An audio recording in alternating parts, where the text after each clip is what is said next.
Shalom à tous dans le Seigneur. Dieu, dans sa parole, déclare ceci que son peuple périt par faute de connaissance. Beaucoup de chrétiens souffrent parce qu'ils sont ignorants de ce que Dieu les a fait. Ils sont ignorants de ce que Dieu les a déjà donné. Ne sachant pas ce qui s'est passé dans leur vie, ils vont prier pour recevoir ce que Dieu les a déjà donné. Et l'ignorance les empêche d'avancer. Que se passe-t-il réellement lorsque je donne ma vie à Christ? Que se passe-t-il? Qu'est-ce qui s'est passé le jour où toi tu as donné ta vie à Christ? Tu dois savoir ça. Nous allons prendre la Bible. Jean 7, le verset 37 à 39. Il dit, le dernier jour, le grand jour de la fête, Jésus se tenant debout s'écria, si quelqu'un a soif, qu'il vienne à moi et qu'il boive. Celui qui croit en moi, des fleuves d'eau vive couleront de son sein, comme dit l'Écriture. Verset 39, il dit cela de l'Esprit, grand E, il dit cela de l'Esprit que devaient recevoir ceux qui croiraient en lui, car l'Esprit n'était pas encore, parce que Jésus n'avait pas encore été glorifié. Maintenant, Jésus est déjà glorifié. Jésus est ressuscité, il est glorifié, il est à la droite du Père. C'est-à-dire qu'il a maintenant répandu le Saint-Esprit. Maintenant, le jour où tu donnes ta vie à Jésus, bam, tu as confessé Christ, tu viens de confesser Christ là. Tu n'as pas besoin de sentir. Qu'est-ce qui s'est passé? Le Saint-Esprit est venu habiter dans ton esprit. Tu n'as pas forcément besoin de sentir ça. Le Saint-Esprit, d'une manière souveraine, peut manifester sa présence en même temps. Mais s'il ne manifeste pas sa présence là, cela ne veut pas dire qu'il est venu, qu'il n'est pas venu. Si de tout ton cœur, d'une manière sincère, tu as confessé Christ, tu as fait de Jésus ton sauveur et Seigneur, le Saint-Esprit est venu. Si de tout ton cœur, tu as confessé Christ là, crois, c'est fait. Le Saint-Esprit est venu habiter en toi. L'apôtre Paul va poser une question à certaines personnes que nous allons lire dans Acte 19. Nous allons prendre la Bible. Ouvre ta Bible, tu vas voir. Acte 19, le verset 1 à 2. Il dit, pendant qu'Apollos était à Corinthe, Paul, après avoir parcouru les hautes provinces de l'Asie, arriva à Éphèse. Ayant rencontré quelques disciples, il leur dit, verset 2, avez-vous reçu le Saint-Esprit quand vous avez cru? Pourquoi il pose cette question? Il sait très bien que quand tu crois à Jésus, là, comme il faut, là, le Saint-Esprit vient en toi. Il dit, avez-vous reçu le Saint-Esprit quand vous avez cru? Ils répondirent, nous n'avons pas même entendu dire qu'il y a un Saint-Esprit. Et beaucoup de chrétiens sont ignorants comme ça. Ils ont confessé Christ, mais ils ne savent pas que le Saint-Esprit est venu habiter en eux. Le Saint-Esprit n'est pas seulement une force. Le Saint-Esprit, c'est la personne divine. C'est Dieu qui vient habiter en vous. Jésus, pendant 30 ans, là, il était charpentier. Pour commencer le ministère, là, allez vérifier dans Luc 3 et Luc 4. Il dit, Jésus, rempli de l'Esprit, fut conduit par l'Esprit. Maintenant, le Saint-Esprit qui est venu habiter en toi, toi qui as cru, le Saint-Esprit qui est en toi maintenant, le Saint-Esprit doit te remplir pour te conduire. Beaucoup ne savent pas ça. Beaucoup pensent que quand on dit Saint-Esprit rempli, c'est seulement parler en langue. Je parle en langue, oui, c'est un signe du remplissage du Saint-Esprit. Mais si je ne suis pas conduit, le Saint-Esprit ne me remplit pas pour parler seulement en langue. Il me remplit pour me conduire. Maintenant, pour que le Saint-Esprit me remplisse là, chrétien, tu écoutes, pour que le Saint-Esprit te remplisse là, tu as ta part à faire. Ce n'est pas parce que tu dis Saint-Esprit remplis-moi qu'il te remplit. C'est faux. C'est faux, c'est faux. Quand tu dis Saint-Esprit remplis-moi, tu es en train d'exprimer un besoin. Je dis, c'est pas parce que tu dis Saint-Esprit remplis-moi que Saint-Esprit va te remplir automatiquement. C'est faux. Pour que le Saint-Esprit te remplisse, il y a des choses, il y a des dispositions à prendre. Tu es conscient que le Saint-Esprit est venu habiter en toi. Non? La Bible dit, n'attristez pas le Saint-Esprit.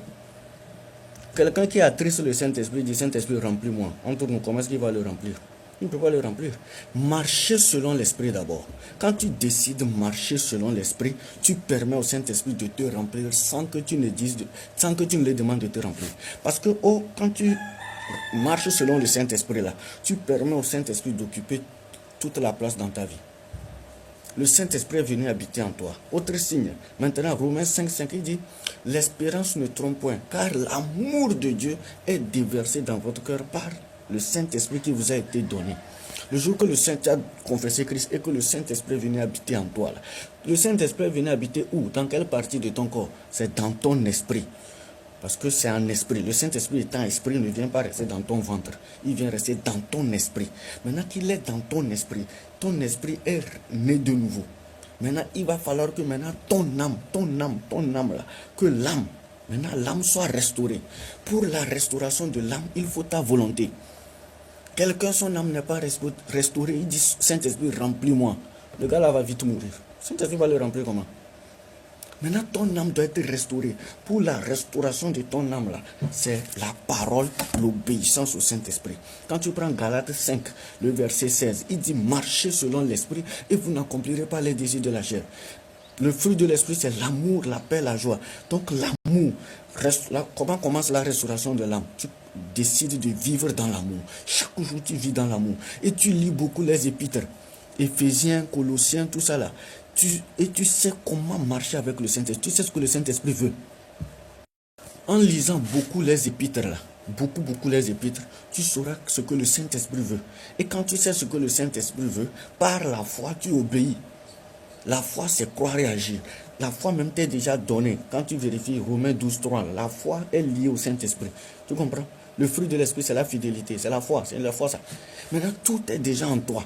Maintenant, quand tu crois ça, et tu lis beaucoup les épîtres, il faut beaucoup lire les épîtres. Les épîtres t'enseignent Christ qui habite en toi, l'espérance de la gloire. Le Saint-Esprit qui est en toi là. Tu sais maintenant ce que le Saint-Esprit désire. Maintenant, sachant ce que le Saint-Esprit désire maintenant, tu décides de marcher selon l'Esprit. Le Saint-Esprit ne veut pas que je parle mal aux gens. Le Saint-Esprit ne veut pas que je mente. Maintenant, je prends conscience. Et le Saint-Esprit te dit dans Romains 6, il dit que quoi? Ton corps, tu ne t'appartiens plus. 1 Corinthiens 3, le verset 16. C'est un enseignement, mes amis. 1 Corinthiens 3, 1 Corinthiens 3, le verset 16. L'apôtre Paul dit à certaines personnes, il dit, ne savez-vous pas que vous êtes le temple de Dieu et que l'Esprit de Dieu habite en vous? Beaucoup de chrétiens, ils ont confessé Christ, mais ils ne savent pas que le Saint-Esprit habite en eux. C'est pourquoi tu les vois suivre la pornographie, tu les vois mentir, tu les vois escroquer, tu les vois faire des choses qui ne glorifient pas Dieu.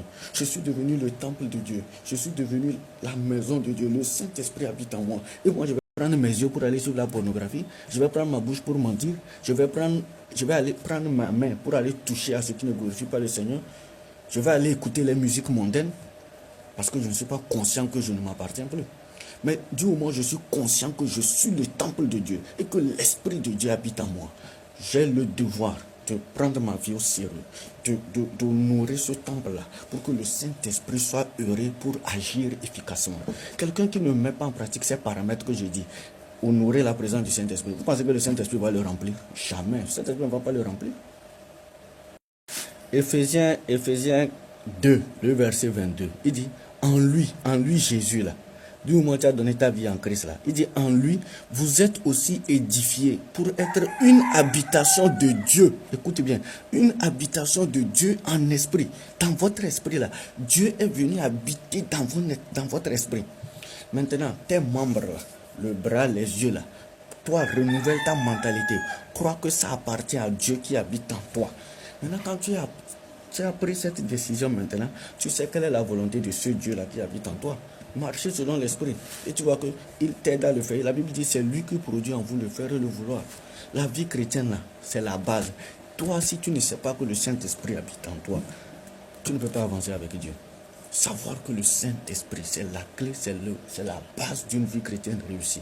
Jésus, sans le Saint-Esprit, ne pouvait rien faire. Donc toi et moi, là, sans le Saint-Esprit, on ne peut rien faire. Chrétien, toi qui m'écoutes là, si tu viens de donner ta vie à Christ, voici les réalités, les faits qui sont dans ta vie. L'Esprit de Dieu habite en toi. Maintenant, crois. Tu n'as pas forcément besoin de sentir. Tu crois, tu t'appuies sur la parole, tu obéis. Quand tu agis, il va se manifester à toi. Il se manifestera à toi. Tu as compris, non? C'est ça. C'est ça. Et quand tu prends conscience de ça, maintenant tu es appelé à développer une intimité profonde avec le Saint-Esprit. Parce que le Saint-Esprit, il est là pour te conduire afin d'accomplir les plans de Dieu pour ta vie. Éphésiens 2,10 dit que quoi? Nous sommes son ouvrage, ayant été créés en Jésus-Christ pour des bonnes œuvres que Dieu a préparées d'avance afin que nous les pratiquions.